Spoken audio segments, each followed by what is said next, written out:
नमस्कार दोस्तों, कैसे आप सब। उम्मीद करता हूँ आप सभी अच्छे होंगे। वैसे तो मेरे इस चैनल पे हमेशा क्रिप्टो रिलेटेड ही वीडियो बनाता हूँ, लेकिन आजकल क्या है कि फ़्लाइट के नियम काफ़ी सारे बदल गए हैं और कुछ लोग फ़्लाइट्स करना शुरू कर दिए हैं। तो इस वजह से कई सारी परेशानियाँ आ रही है, क्योंकि कोरोना काल में काफ़ी सारे नियम चेंज हो गए हैं।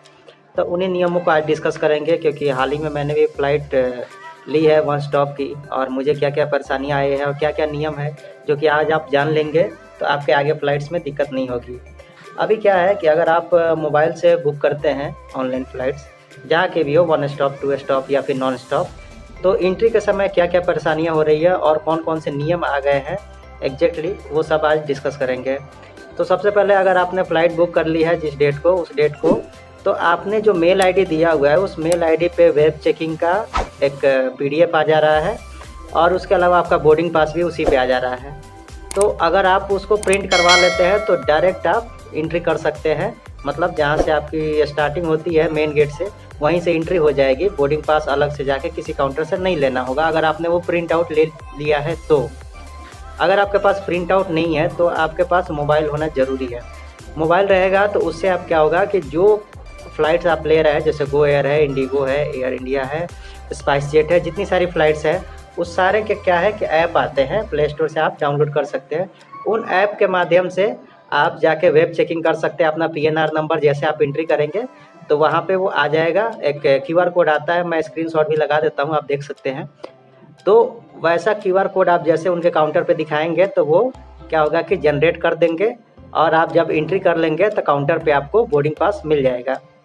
तो आप या तो खुद से भी प्रिंट करके ला सकते हैं, नहीं तो आप वहाँ पे काउंटर पे एंट्री करने के बाद भी आप बोर्डिंग पास अपना बनवा सकते हैं। अभी मैंने रिसेंटली लखनऊ से फ़्लाइट ली थी, लखनऊ एयरपोर्ट से, तो वहाँ का मैं आपको एक्सपीरियंस बता रहा हूँ, क्योंकि मे भी हो सकता है कि दिल्ली में थोड़ी-सी रियायत दी गई हो और मुंबई में रियायत दी गई हो। अलग-अलग एयरपोर्ट्स का थोड़ा अलग-अलग नियम होता है, लेकिन मैंने जो फ़ील किया वो मैं आपको बता रहा हूँ।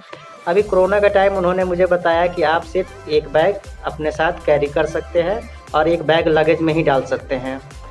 तो इसमें क्या है कि आप लगेज में एक तो डाल सकते हैं, 20 किलो तक का मुझे था, तो 20 किलो मैंने, 20 किलो नहीं, मेरा आई थिंक 8-9 किलो का बैग था, क्योंकि मैं ज़्यादा सामान लिया नहीं था।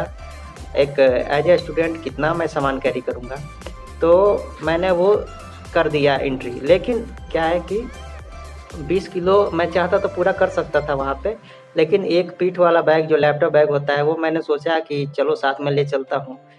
तो एक चीज़ मैं आपको और बताना चाहता हूँ, बहुत ख़ास चीज़ है, ध्यान से सुनिएगा, वीडियो स्किप मत कीजिएगा, कि आपके साथ क्या-क्या चीज़ें हैं, ये और क्या-क्या चीज़ें नहीं ले जानी है, क्या-क्या चीज़ें ले जानी है, उसके बारे में मैं बताने वाला हूँ। तो आप इनके वेबसाइट पे जाएँ, एयरपोर्ट का कहीं भी जाएँ, आपको कभी भी क्लियरली पता ही नहीं चल पाता है कि हम क्या-क्या चीज़ें कैरी कर सकते हैं। वो मोटी-मोटी बात लिख देते हैं, लेकिन जब आप अपना बैग चेकिंग कराते हैं, उसी टाइम आपको क्लियर पता चलता है कि ये सामान आप नहीं ले जा सकते, वो सामान आप ले जा सकते हैं। हर बार आप हर 5 महीने, 6 महीने पे जब भी आप ट्रैवल करें, तो आपको नया-नया नियम फेस करने को मिल जाता है। ये एक बहुत टेंशन वाली बात है। पता नहीं क्यों ऐसा ये लोग करते हैं, आम आदमी को ही क्यों ये परेशान करते हैं। जिनको जो गलत काम करना है वो तो उस गेट से जाते भी नहीं होंगे जिस गेट से हम लोग जाते हैं। उनका तो डायरेक्ट रास्ता होता है, उनको जो भी गलत सही जो करना होता है वो अपना कर जाते हैं। लेकिन आम आदमी के लिए काफ़ी सारे नियम होते हैं। खैर, अब नियम है तो है। तो मेरे साथ क्या था, एक शहद था जिसको हनी बोलते हैं अंग्रेजी में। वो आई थिंक आधा लीटर भी नहीं, 250-300 ग्राम था, और मैंने बोतल में रखा था क्योंकि वो ओरिजिनल वाला था। मेरे पास थोड़ा अचार था और कुछ 1-2 कीलें थी, जो कि यहाँ पे मैं अपने रूम में उसका यूज़ कर सकता था। और एक मेरे पास था वीआर बॉक्स आप जानते होंगे, वैसे स्क्रीनशॉट उसका भी लगा देता हूँ। 3D बॉक्स होता है, उसमें हम लोग ऊपर लगा के फ़िल्में देखते हैं। तो जब मैंने अपना बैग दिया चेक, वो स्कैनर में डाला, तो उसके बाद से उन्होंने बताया कि ये नहीं ले जा सकते, वो नहीं ले जा सकते, या तो आपको इसको हटाना पड़ेगा, नहीं तो आपको वापस जाना पड़ेगा। तो मुझे बिल्कुल समझ में नहीं आया कि ये कैसे हो गया। मतलब लास्ट टाइम मैं दिल्ली में सफ़र किया था, तो उस टाइम दिल्ली टू गुजरात गया था, तो उस टाइम ऐसा कुछ नहीं हुआ था कुछ ख़ास। खैर अचार नहीं था उस समय, लेकिन इतना कुछ ख़ास उन्होंने बस देखा, उन्होंने कि क्या चीज़ है खोल के दिखा दो, देखा बस, ओके ठीक है आप ले जा सकते हैं। तो मैं फिर वापस आया। तो एयरपोर्ट पे आप एक चीज़ ध्यान दीजिएगा कि आप मल्टीपल लोगों से राय ज़रूर लीजिएगा। मैंने वहाँ के सीआईएसएफ के जो जवान होते हैं उनसे थोड़ा-सा राय लिया। फिर जो कंपनी के स्टाफ होते हैं, लेडीज़ या जेंट्स जो गले में बैच लगा के घूमते हैं, उनसे मैंने पूछा कि मेरे साथ ऐसा-ऐसा प्रॉब्लम है, मुझे क्या करना चाहिए?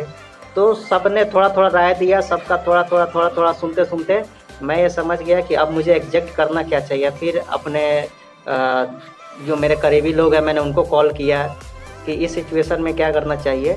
तो मुझे एग्ज़ैक्ट मैं एक निर्णय पे पहुँच गया कि मुझे ये करना चाहिए। तो मैं जब गया फिर से काउंटर पे जहाँ वो कन्वेयर बेल्ट होता है, वो लोग सामान वज़न करते हैं, वहाँ मैं गया, जिन्होंने मुझे बोर्डिंग पास भी दिया था। तो वहाँ मैं गया, मैंने बोला कि मुझे ये बैग लगेज में डालना है, क्योंकि इन्होंने बताया था कि लगेज में ज़्यादा चेकिंग नहीं होती है, सिर्फ आप लाइटर, पावर बैंक, मतलब जिन चीज़ों से स्पार्क हो सकता है, आग लग सकती है, वो चीज़ें आप उसमें ना डालें, बाकी सब कुछ उसमें चल जाता है। तो ये चीज़ आप भी ध्यान रखिएगा, अगर आपके पास कुछ इस तरह की चीज़ें हो जिसके बारे में थोड़ा सा भी डाउट है कि वो चीज़ें शायद आप कैरी नहीं कर सकते हैं साथ में, तो वो चीज़ आप लगेज में डाल दें। लगेज में आसानी से चला जाता है, कोई टेंशन लेने वाली बात नहीं है। ये मैं जो भी चीज़ें बता रहा हूँ डोमेस्टिक फ़्लाइट्स की बता रहा हूँ। इंटरनेशनल में क्या नियम होता है ये मुझे नहीं पता है, लेकिन डोमेस्टिक फ़्लाइट्स में भी काफ़ी सारे नियम चेंज हो गई है, इसीलिए मैं ये चीज़ें आपके साथ शेयर कर रहा हूँ। तो मैंने वो लगेज में डाल दिया, लेकिन वो ले नहीं रहे थे, क्योंकि वो कह रहे थे कि कोरोना में सिर्फ़ एक आदमी एक ही बैग लगेज में डाल सकता है। तो ये मेरे लिए बहुत समस्या वाली बात हो गई थी कि एक आदमी एक ही लगेज। मैंने कहा मेरा तो 20 किलो हुआ भी नहीं था, तो ये तो मेरा बैग लगभग 5 किलो का है, आप ले सकते हैं। तो वो बताने लगे ऐसे नहीं वैसे है, कोरोना में नियम चेंज हो गया है, वो इन्फेक्शन को लेके ऐसा हो रहा है। तो मैंने कहा चलो जाने दो। मैंने पूछा कि फाइनली क्या है, तो वो बोला कि आप पे कर सकते हैं, उसके बाद ही आपको जाना है। तो ये मैं स्क्रीनशॉट लगा देता हूँ। 750 रुपये का उन्होंने मुझे एक अलग से ले लिया कि आप 750 रुपया दे सकते हैं और अपना लगेज में बैग छोड़ सकते हैं। तो मैंने छोड़ दिया, और मैंने जो फ़्लाइट ली है वो ली है मैंने वन स्टॉप की, क्योंकि नॉन स्टॉप सफ़र करने में कोई ख़ास दिक्कत नहीं होता है, लेकिन one stop, two stop, three stop अगर आपका है तो उसमें आपको क्या-क्या चैलेंजेज आते हैं, किस तरह के। बहुत सारे लोगों के मन में कुछ डाउट्स हैं कि मुझे बोर्डिंग पास कितना मिलेगा। फिर मुझे मान लीजिए कि अगर आप फ़्लाइट करते हैं दिल्ली से जयपुर, जयपुर से मुंबई, तो क्या आपको जयपुर में भी एक टिकट लेना पड़ेगा? अगर आपका लगेज है तो वो लगेज हमें कहाँ मिलेगा? डेस्टिनेशन वाले पे मिलेगा, या फिर आपको फिर जहाँ आपका पहला स्टॉप है वहाँ से चेंज करना पड़ता है? मोस्ट ऑफ़ द टाइम क्या होता है कि आपको ये जो वन स्टॉप, टू स्टॉप का देते हैं सर्विस, तो ये अपने ही फ़्लाइट में देते हैं। हमेशा यही होता है, कभी रेयर केस में चेंज हो सकता है, लेकिन हमेशा यही होता है कि आपको उसी फ़्लाइट में मिल जाता है। तो इसीलिए आप टेंशन ना लें, आपको वहीं पे तुरंत जितने बोर्डिंग पास है, यानी कि जितने स्टॉपेज है उतने का आपको मिल जाता है। जैसे मेरा वन स्टॉप था, तो एक मेरा स्टार्टिंग, और ये आपका जो मिडिल वाला है जहाँ से मुझे लास्ट डेस्टिनेशन तक जाना है वहाँ तक का मुझे ये मिला हुआ था। अगर आपका 2 स्टॉप है तो आपको 3 टिकट मिलेंगे। रही बात आपके लगेज की, तो लगेज आपका जो लास्ट स्टॉपेज होगा वहीं पे आपको आपका लगेज मिल जाएगा, क्योंकि ये अपने ही फ़्लाइट में आपको देते हैं। तो ये वहाँ से चेंज करके फिर आपको लास्ट वाले में डाल देते हैं, और लास्ट में जिस आपको मान लीजिए 1 नंबर, 2 नंबर, 6 नंबर जितने पे भी हो, वहाँ पे जाके आप अपना सामान ले सकते हैं। तो ये तो हो गया कि हाँ, आपका डाउट एक तरह से क्लियर हो गया कि अगर ये वन स्टॉप, टू स्टॉप है तो मेरा सामान कहाँ मिलेगा, मेरा सामान कहीं खो तो नहीं जाएगा, मैं कहीं और चला जाऊँ, सामान कहीं और चला जाए, ऐसा कुछ नहीं होगा। बस आपको ये ध्यान रखना है कि हाँ, दोनों 2 स्टॉप या 3 स्टॉप में तीनों एयरलाइंस कौन-सी है, सेम टू सेम होगी तो आपको टेंशन लेने वाली कोई बात नहीं है। और आजकल एक कोविड का फॉर्म भराया जा रहा है, हेल्थ डिक्लेरेशन का, तो वो लास्ट में भर के आपको चेकआउट कर सकते हैं। कोरोना के कारण काफ़ी सारे नियम चेंज हुई हैं। आपके पास लगेज है तो आप उसको कैसे कैरी कर सकते हैं, पीठ के साथ क्या-क्या चीज़ें ले जा सकते हैं पीठ बैग में, जो कि एयरोप्लेन के अंदर रहती है, और क्या-क्या चीज़ें जो आपको लगेज में जो कार्गो के साथ चली जाती है। तो इस तरह की चीज़ें आपको फेस करनी पड़ेगी। और यात्रा के दौरान एक मैं वीडियो यहाँ पे लगा दे रहा हूँ, आप देख सकते हैं।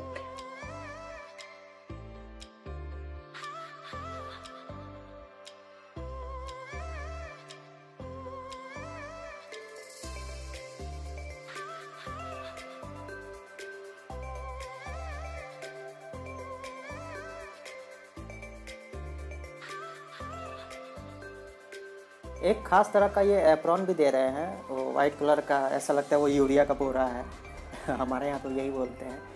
वो मैं आपको स्क्रीनशॉट लगा दे रहा हूँ, वीडियो भी हल्का सा आप देख सकते हैं। वो उन्हीं लोगों को मिल रहा है जिनका मिडिल सीट है, यानी कि A B C और D E F होता है, तो B वाले बंदे को मिलेगा और उधर आप जाएंगे तो E वाले बंदे को मिलेगा। तो मिडिल सीट वाले को फुल्ली पैकअप करके वो भेज रहे हैं अंदर। किसी किसी फ़्लाइट में नहीं भी हो सकता है, लेकिन मैक्सिमम फ़्लाइट में नियम यही है कि मिडिल वाले सीट को वो लोग दे रहे हैं। तो वो चीज़ के लिए आप तैयार रहेंगे। B और E आपका जैसे आए तो आप समझ सकते हैं कि आपको एक यूरिया का बोरा पहनना पड़ेगा। तो आप देख सकते हैं कैसा वो दिखता है। कमेंट में ज़रूर बताइएगा कि ऐसा अगर आप पहनेंगे तो आप कैसे दिखेंगे। वो पूरा भूत जैसा दिखता है। आई डोंट नो, भूत तो नहीं है, लेकिन वो काफ़ी गर्मी होती है उससे। वो सारा कुछ पहन लेने के बाद जो मेरे साथ बैठे थे वो बता रहे थे सांस लेने में काफ़ी दिक्कत हो रही है और गर्मी भी काफ़ी लग रही थी। वैसे फ़्लाइट के अंदर तो गर्मी नहीं लगती है, लेकिन फ़्लाइट के बाहर आदमी जब तक था तब तक उन्हें काफ़ी सांस लेने में दिक्कत हो रही थी। खैर, तो मैंने एक फ़्लाइट लिया था गो एयर का, तो ये एक शील्ड दे रहे हैं ये लोग, इसे ऐसे फिट करना होता है। और इसके साथ एक सर्जिकल मास्क है जो कि काफ़ी कम चलाऊ सा है आई थिंक। ये देखिए, ऐसे यूज करने पे यहाँ काफ़ी गैप रह जाता है। इनका ठीक है, 5,000 रुपया ले रहे हैं, लेकिन क्या दे रहे हैं भगवान जाने। गो एयर वालों ने एक ऐसा दिया था मुझे, ये एक सैनिटाइज़र है जो कि जेली फॉर्म में है। इसको आप हाथ पे लेके यूज कर सकते हैं। ये देखिए, आपको मैं लाइव दिखा भी दे रहा हूँ कि ये कैसे है। देखिए, हाथ पे आते ही ये तुरंत पिघलना शुरू हो जा रहा है और आप इसको रब करके अच्छे से, ये देखिए तुरंत ये पिघल जा रहा है। थोड़ा सा भी इसको एयर मिलने के बाद ये ऐसा हो जा रहा है। तो ये सील हमेशा लगा के रखना है फ़्लाइट के अंदर ही, उसके बाद ही आपको कहीं जाना है। और एक मिला था, वो भी मैं आपको दिखा दे रहा हूँ, 1 मिनट। ये मिला था मुझे अपने देश वाले जो है एयर इंडिया, जिस पे ये चाचा रहते हैं नमस्ते करते हुए, इनका भी था। तो ये लोग क्या है कि ऐसा पाउच के जैसा दे रहे थे।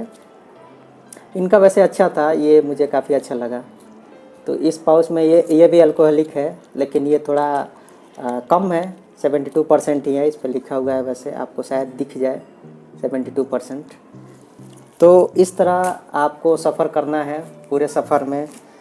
एक तो ये आपका मास्क लगा रहेगा, दूसरा आपको ये सील लगा के रखना है पूरे सफ़र के दौरान, नहीं तो पुलिस वाले आपको तंग करेंगे। तो इस तरह से आजकल आप सफ़र कर सकते हैं कोरोना के दौरान डोमेस्टिक फ़्लाइट्स में। वैसे ज़्यादातर आजकल 1 स्टॉप 2 स्टॉप ही फ़्लाइट मिल रही है, तो आप ऐसे ही इंजॉय करें। खैर, वीडियो में अभी तक बने रहने के लिए बहुत बहुत धन्यवाद। आप सभी का दिन शुभ हो और सफ़र जैसा करें। अगर किसी तरह का फ़्लाइट रिलेटेड इशू है, एनी क्वेश्चंस है कि आपने फ़्लाइट में क्या क्या किसी भी तरह की परेशानी हो या फिर छोटा मोटा क्वेश्चंस हो, तो आप कमेंट कर सकते हैं। कमेंट में रिप्लाई आपको मैं तुरंत देने की कोशिश करूँगा। वैसे मैं हमेशा तुरंत रिप्लाई दे देता हूँ, मेरे जो पुराने व्यूअर हैं वो सब जानते हैं। तो फिलहाल इस वीडियो में इतना ही। मिलते हैं अगले वीडियो में, तब तक के लिए धन्यवाद।